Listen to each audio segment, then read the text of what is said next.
welcome back to another episode of Beyond the To-Do List. I'm your host, Eric Fisher, and this is the show where I talk to the people behind the productivity. This week, I'm excited to share with you a conversation I had with Lise Vesterlund. She's a behavioral economist and one of the multiple authors of the new book, The No Club, Putting a Stop to Women's Dead-End Work.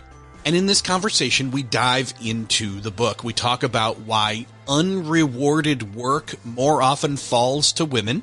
We talk about how organizations must change to distribute and reward work fairly and how they can do that. We talk about what non-promotable work is and why it's part of everyone's job and we all have it, but how to have less of it and do less of it. And as a male, I got a lot out of this conversation and book, and I know you will too. So I'll just get out of the way and say, enjoy this conversation with Lise Vesterlund. Well, this week, it is my privilege to welcome to the show Lise Vesterlund. Lise, welcome to the show. Thank you so much for having me on. So you wrote this new book with a group of people. So I was kind of curious. At most, I think I've had 2 guests at the same time, like co-authors. I wasn't sure if I was going to get like 3 or 4 different people. Totally fine. 1 is enough. But I say that to say that you've got this new book that's coming out called The No Club, Putting a Stop to Women's Dead-End Work. And that is, from the email I got, I just immediately was like, that is a loaded title and very, very, very interesting. And I was very curious. So let's just start there. Let's unpack that. Like, what does that title mean? And let's talk a little bit about, like, what was the catalyst moment for you and your co-authors to say, oh, we have to write about this? Well, I'm glad that you find the title provocative because that is indeed what our hope is. So the book sort of started about 12 years ago with me and 3 other professors who were really struggling with the work that we were doing. We felt overwhelmed with endless to-do lists. And really despite the fact that we had advanced pretty well, we really felt like our careers had been sidewailed and we were trying to understand why that had happened. So we decided to get together and try to get our careers back on track and started meeting on sort of a monthly basis to just talk about why is it that we suddenly are so busy and we don't feel like we're getting anywhere. And what we realized slowly, not as quickly as we should have, was that the work that was sort of keeping us really, really busy was work that really wasn't the kind of work that we had been hired to do. So it was a lot of tasks that helped out our organizations, but really didn't help us advance. So within academia, one of the things that is important for the organization, but don't help you advance is doing a lot of service work. And we were all doing a line share of service work. So we started off just meeting and talking about how do we end up with all this work? How do we try to get it under control? How do we get back to doing the one thing that really helps us get promoted and that we all really enjoyed doing, which was research? And the more we spent thinking about it, we realized first that the kind of work that was making us unhappy had a certain characteristic, namely that it helped out our organizations, but really didn't help us out. So we called it non-promotable work. And the more we sort of got together and thought about it, we started wondering whether or not this was just us or other people, or in particular, whether or not it was, we all happened to be women. So we were wondering if it was an issue of women doing more of this work. So that started a whole research agenda. And what we really ended up finding is that women are doing a lot more of this non-promotable work and that it is really holding them back from advancing. And in contrast to many of the other differences we've found between men and women that seem to give women fewer opportunities than men, the fixes to this problem are really, really simple. So, we've been working on gender equity for a long time and really haven't made a lot of headway. The reason why we wrote the book is that we really think that improving the allocation of work is the one thing that finally can help women get ahead. And I'm going to go ahead and say the one thing that might be tricky for people to say or hear or whatever, and just we'll skirt over it. Well, not skirt over it. We'll deal with it and then move on, is that I know a lot of, let's just say, male listeners will say, well, but what about me? I also am doing non-promotable work. And you're not saying that there aren't males doing it, but you're saying there's an inequality, and you can point that out because you, as well as your colleagues, are researchers who have properly documented this. Yeah. And it's important to, while we don't want people to do too much non-promotable work, everyone has to do some non-promotable work. So if any listener is finding themselves in a position where they're not doing any non-promotable work, I suspect that their careers are not going very far either. So no organization wants people who never steps up to the task in the non-promotable domain. So we all have to do some non-promotable work. The challenge is that women are doing a lot more of it. And even in organizations where they sort of know that women are doing more non-promotable work, it's rare that they understand the magnitude of the difference. And it's very rare that they understand exactly who it's affecting. We work with one professional service firm who, by the fact that they were working with us, probably suggested they were suspecting that there might be a problem. And we asked them to look at, this is a firm where all their hours are accounted for billing purposes. So we could look at exactly how people had spent their time. And we asked them to sort of first characterize all the different jobs that people were doing. And once we had that list, we could say, okay, now tell us, rank these based on what kind of jobs do you think is going to help people get ahead, and what kind of jobs do you think is really not going to be assessed when it comes to performance evaluation. And they ranked all the jobs. And then we said, okay, now give us your data over how people were billing their time. And it turned out that women were spending 200 more hours per year on non-promotable work. And, while they might have suspected it, it was very clear by their response to the data that they had no idea that the problem was as big as it was. Another thing that they didn't seem to be aware of was that this was not just a question of junior women doing a lot of non-promotable work. It was also a question of senior women doing a lot of non-promotable work. So from their perspective, they certainly didn't intend to give women that much more non-promotable work, but showing that their best employees, their senior employees, were also spending so much more time on non-promotable work when they could be adding really highly valued work that would contribute more to the organizational currency, made it clear that they had to make changes, and they did. So a couple of thoughts. One, that 200-hour number is, I did a quick math.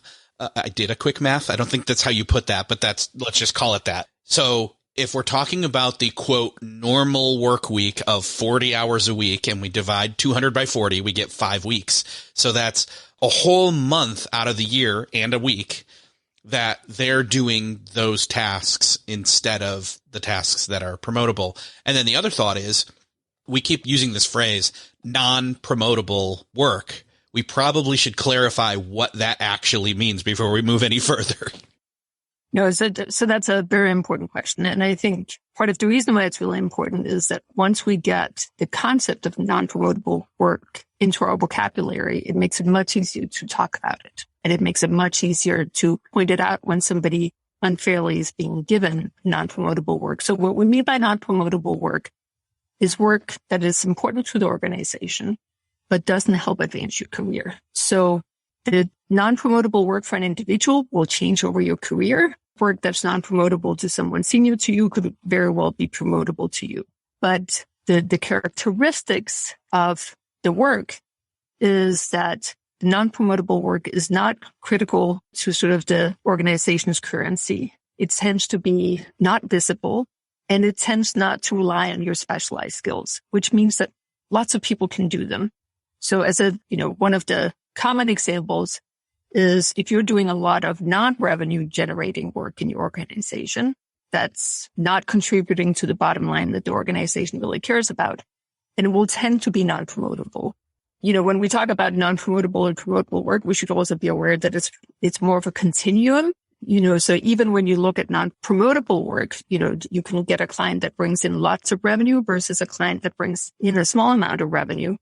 If you get that less a client and everybody else has clients that are newer and have better prospects that bring in more revenue, that work is more promotable. So one of the things, I've done a lot of interviews with young males and females when they first enter the labor market, because what's disturbing is to see how quickly these differences are showing up. And I spoke to a woman who within 2 years had been assigned, or pretty much immediately was assigned her own client. She was the only person working on the client. And it was a client that a senior partner had right before he retired. And she was sort of suspicious that this was not the place that she should be spending her time because everybody else seemed to be working in teams on much larger clients.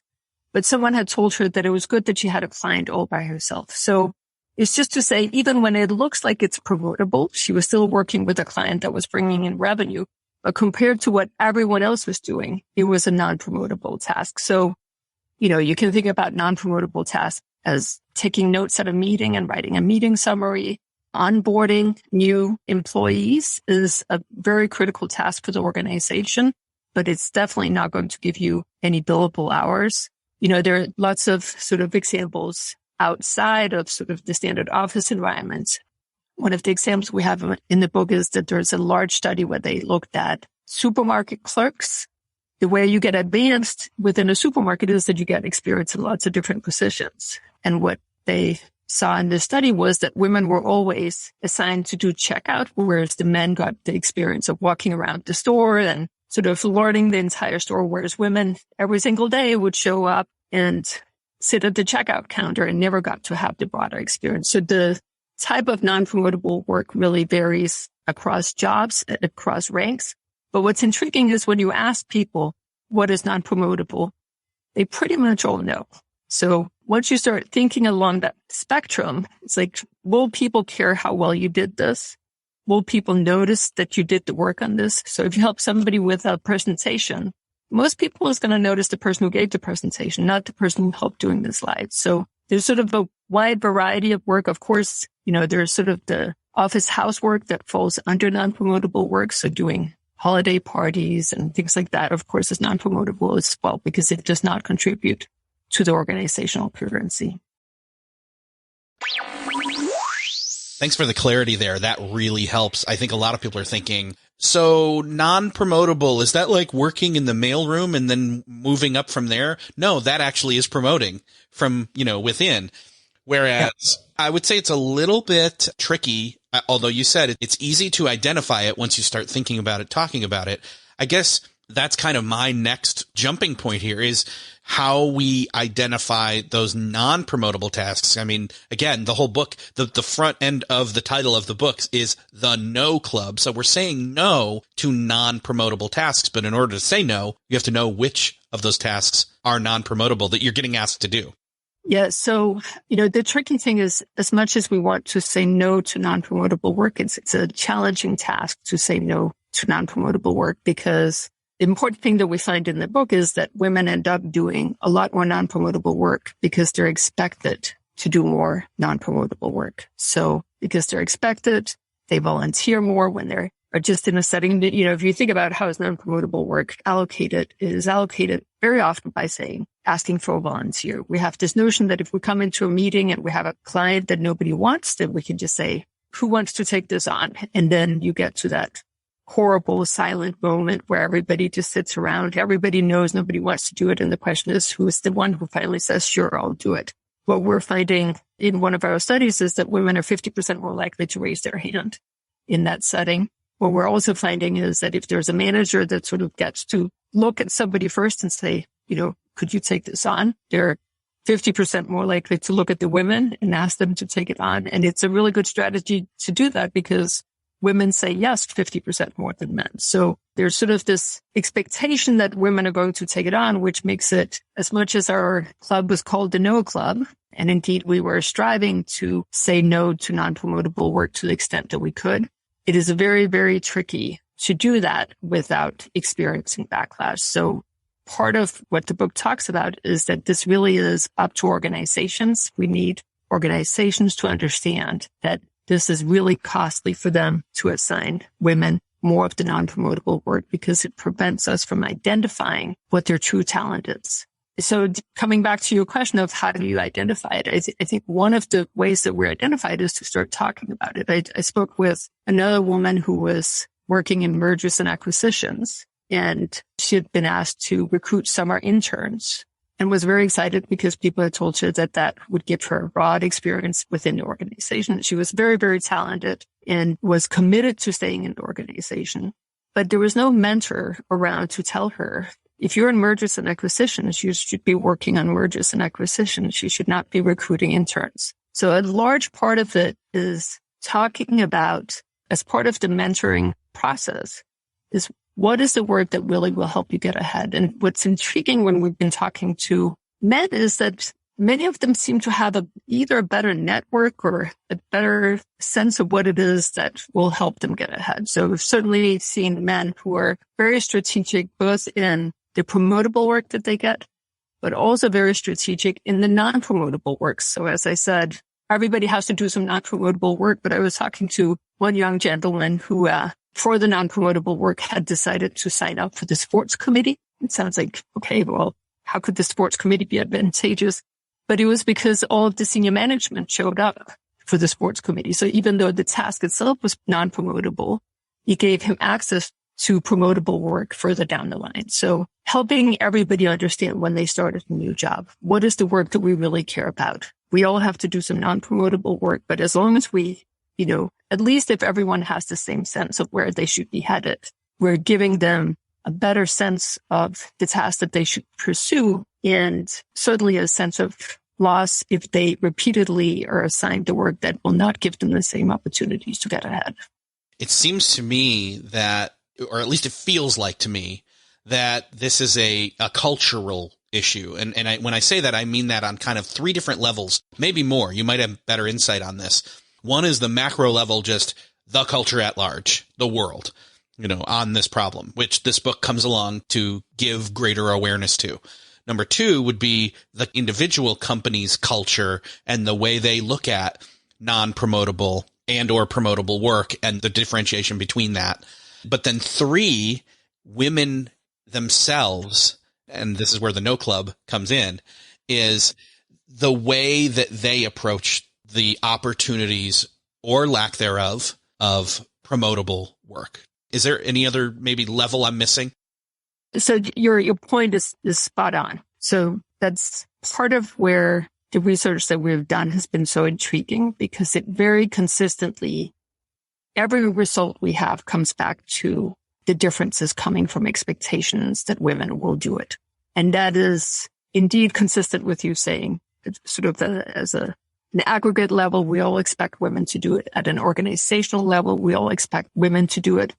But women too expect women to do it. So if we're sitting in a room and we're asking for a volunteer, if I don't think the men in the room are going to volunteer, then suddenly it becomes optimal for me to volunteer, because otherwise somebody's going to get in trouble, and I would rather nobody got in trouble.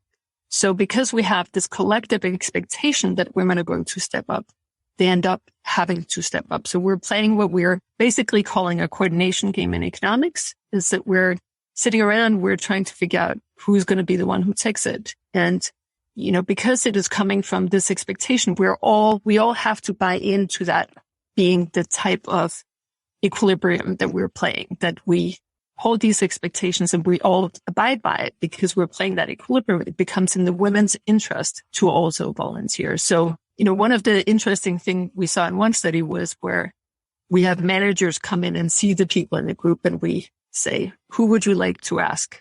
It's not a binding commitment, but who would you like to ask to volunteer? It doesn't matter if the manager is male or female. They all ask the female.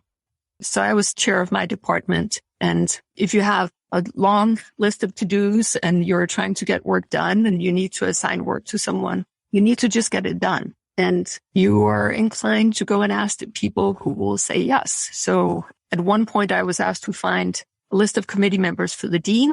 I was very selfish with my time, and I said, who's going to say yes the quickest? And it wasn't until I submitted the list to the dean that I realized that I had asked nothing but women. And indeed, every single woman I asked said yes. So, part of this collective expectation is that we're all behaving according to it. And we need to sort of shake up that equilibrium so that women feel empowered to say no. And once we start realizing that that's how we're behaving, it becomes much easier to change the ways that we allocate things. It's silly to ask for volunteers if we know that we're going to end up with a bunch of women and if that's not what we want to do. It is foolish to randomly go out and ask somebody or not randomly, if you know that you're prone to ask a lot of women, you need to take steps before you go out and ask to make sure that you don't ask women every single time that you have a task that you know nobody wants to do. So making a list of potential people that you can ask in advance so that when that, 5-second request comes in and you need to assign it, you're prepared to go and ask somebody else. So once we talk about the non-promotable work and how it's allocated, it makes it easier for us to respond. So, for example, instead of asking for volunteers, we have a lot of committee meetings at the University of Pittsburg. One of them is the Promotion and Tenure Committee. We always go in and somebody says, who will be the chair of the committee, which means that you get to write a report at the end of the committee. So it sounds like a very honorable position, but it is something that nobody wants to have. So indeed, everybody will say, I don't want to have the task. Instead of asking for volunteers, which we've done probably for the first 15 years of the time that I've been at the University of Pittsburg, we now put names in a hat and draw a name out because nobody wants to do it. So why not just ask to have it done randomly? So the solutions are just so simple. So once we know we're making these mistakes, the fixes are pretty easy. Yeah. It's got that rotation. Ultimately, it's equality, right? As you're talking, I'm going back in my head over cultural differences. I want to go to the No Club in just a second, but I want to talk as far as the org level. It seems like that's some of the fix you were just talking about. And even just the acknowledging the problem that it exists, having awareness, but then 2, saying, well, we have all this non-promotable work and it doesn't make sense for certain people to only be the ones that do it versus others.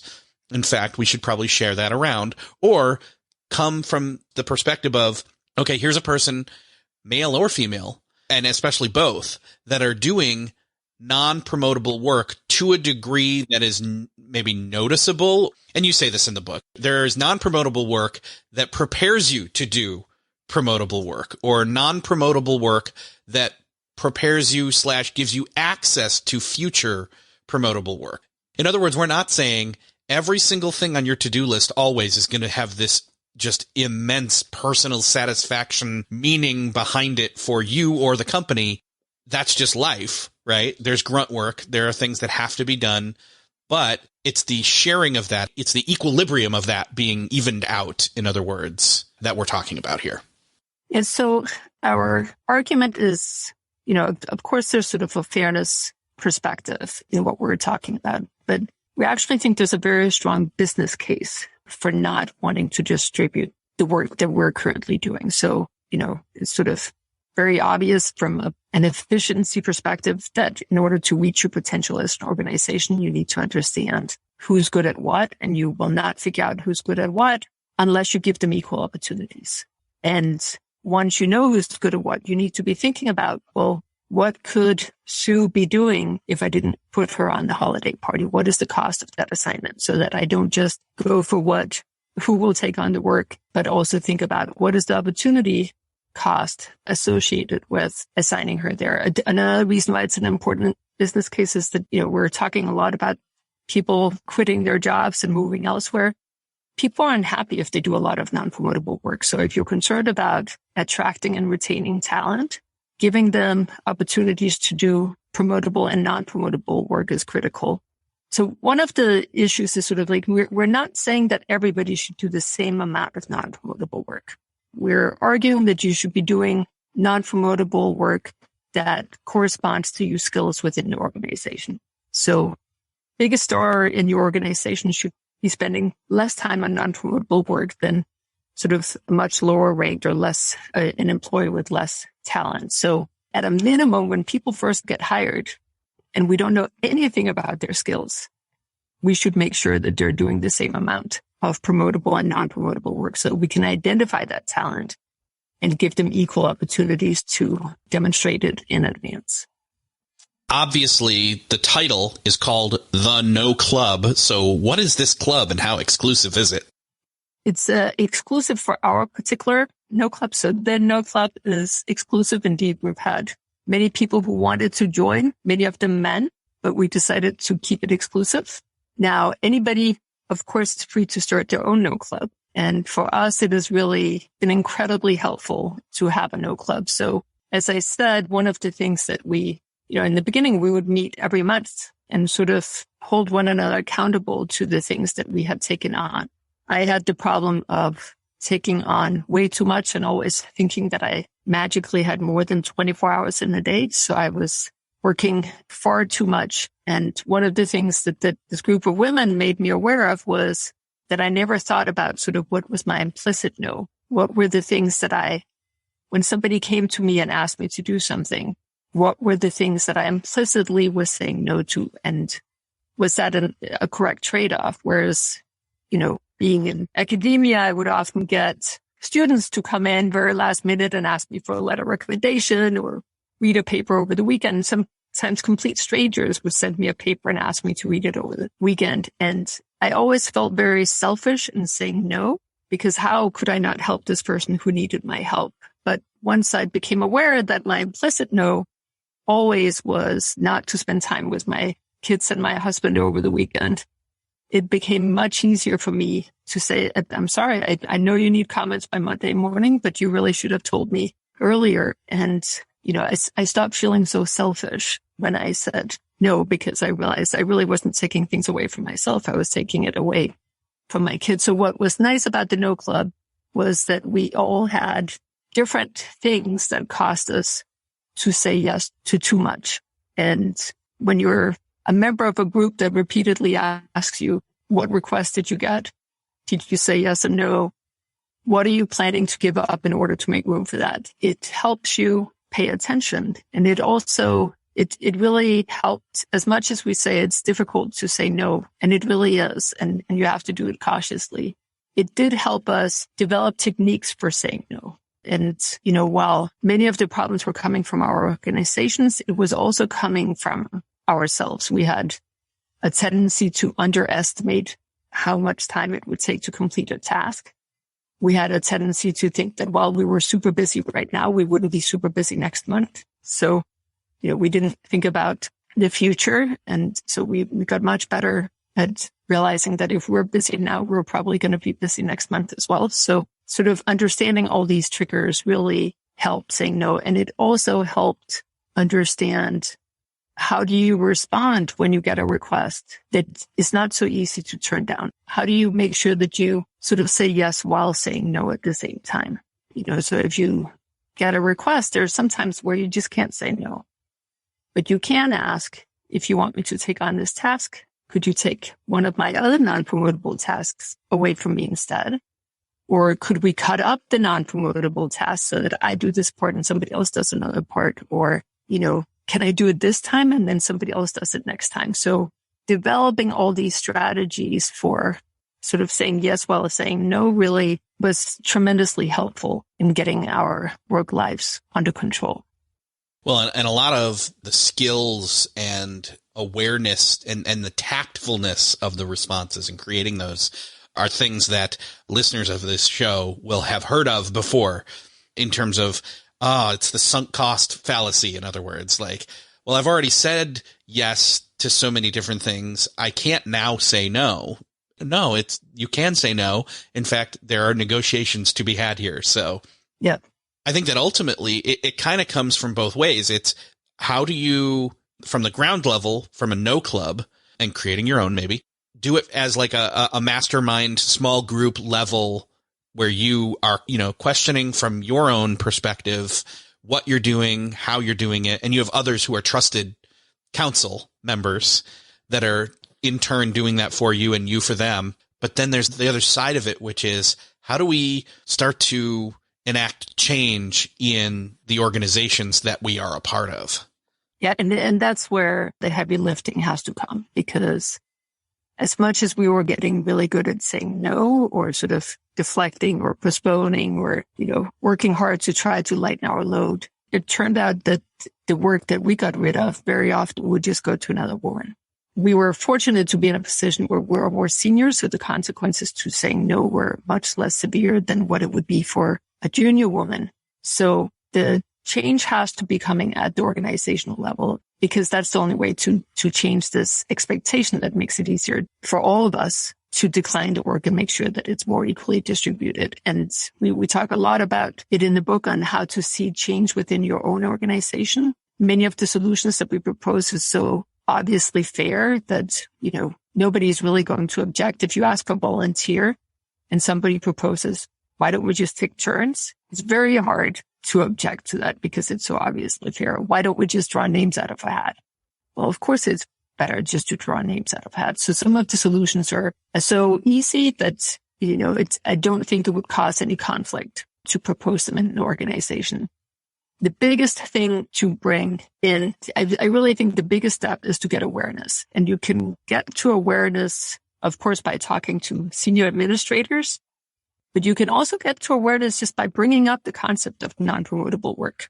You may not want to go into your manager and say, oh, I'm doing too much non-promotable work, because most managers will argue that all work is promotable. And, but you could say, I want to contribute the most I possibly can to the organization. And I feel like the tasks that I'm giving are not the ones that really is utilizing my skills in the best way possible. So, can we get me onto more of the promotable work, or the work that really is well aligned with the organization? So just bringing attention to the concept of non-promotable work will go a long way. We had one case here so at the university here, they unfortunately become very aware of these issues and are paying a lot of attention to it and changing the way that work is being allocated. But just the simple awareness has triggered a number of interesting situations, one of which was that there was a committee that showed up at the college level where all the representatives from the sciences happened to be female, and the sciences are heavily male. So having every single representative from the sciences show up and be female was noticeable, but might not have been noticeable before they knew about non-promotable work. So the committee was dismantled and sent back with a demand from the dean saying, this is not an acceptable committee. You need to get a more representative sample from the faculty. So the awareness will make people notice when things aren't right. So awareness, changing the rules, sort of assessing whether or not something should be promotable instead of non-promotable is another important step. There's a lot of the work that is being done that is really, really critical to the organizations, and yet we don't reward it. There was this interesting study that came out from McKinsey and Gleaned just last year, where they spoke to more than 400 organizations and asked them what work was important to their organization. So like diversity and inclusion was seen as being important for the organization. And it was like 80% of organizations thought it was important, but only 25% of the organizations rewarded it in any way. Helping out colleagues. I mean, if we want a collaborative workforce, helping out your colleague is hugely important. It was, I forget, it was like 80 or 90. No, I think it was actually 95% who thought that it was important to work with your colleagues. And again, that was only rewarded by 25% of organizations. So reassessing if some of the non-promotable work really should be promotable so that more people will step up to the task is another way of improving this. It seems to me it really does come down to awareness. And luckily, this book is now out any moment now. We're recording this in advance of the book releasing. But that said, I'm sure some people are curious as to where they can go to find out more, as well as, honestly, working through the book to be able to go in and assess, their mix of promotable and non-promotable work that they have. So what I want to do is send people to where they can find out more about the book. As we're recording this ahead of time, it's about to release soon, but I think the best place would probably be the noclub.com. If that's an easy website, that's what we're talking about. It's the name of the book without the subtitle, which is good. That'd be a really long URL if it was the whole subtitle too. Anyway, the noclub.com. Is there a better place to send people to? I think that's probably it, right? That's the best place to go. It also talks about where we're giving talks. The reason why we wrote this book is that we really believe that changing the allocation of work is the way to give women the opportunities that they have been hoping for a long time. And it is a change that can really help organizations reach their potential. We're very eager to get the message out and to get people to think about ways in which they can improve this. So part of the reason why we have a list of the talks that we're giving is that we're very eager to talk to organizations who want to learn more about this so that we can bring this awareness to non-promotable work and finally put a stop to women's non-promotable work. Honestly, I was unfamiliar with the term non-promotable work, which I think is probably going to be brand new to everybody listening, as well as just, I mean, you kind of hear, in terms of gender, pay, discrepancy, disparity, et cetera, but you don't think about it in terms of the actual work and opportunities and so on. And I think that this brings awareness not only to the problem, but gives some of the initial inertia and catalysm to the solution. And so I am really glad that I am now aware of this. So thank you so much. Thank you. And I could not agree more on the pay issue, because what we're finding is that if you are given non-promotable work, you will get paid less, but you also can't improve your pay through negotiation. So we've been so focused on it being up to women to lean in and negotiate and compete and be confident. Our work suggests that they're being held back, and it really is up to the organizations to give them an opportunity to do all the things that we wanted them to do. But when we're giving them all the non-promotable work, they can't lean in, they can't negotiate, they can't compete, because they're held back by this, tremendous anchor of work that helps the organization, but doesn't help them advance. Yeah. Let's start fixing it. That's all I got to say is this is a great opportunity. This is a great wedge to kind of say, look, this is something that you need to be aware of if you weren't already. And now that you are, let's help. Let's make this happen. So Lisa, so glad to talk to you. I'm personally so glad to be aware of this. Thank you so much for being here. Thank you so much for having me on the show. It was lovely to talk to you, Eric. Well, that's another podcast crossed off your listening to-do list. I hope that you enjoyed this conversation with Lise Vesterlund.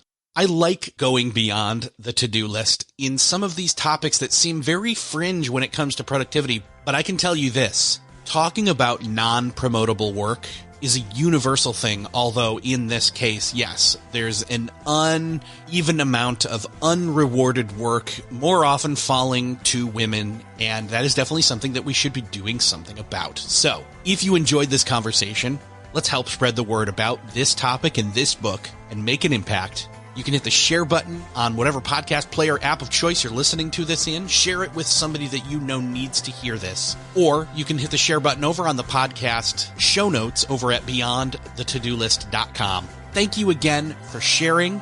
Thank you so much for listening, and I'll see you next episode.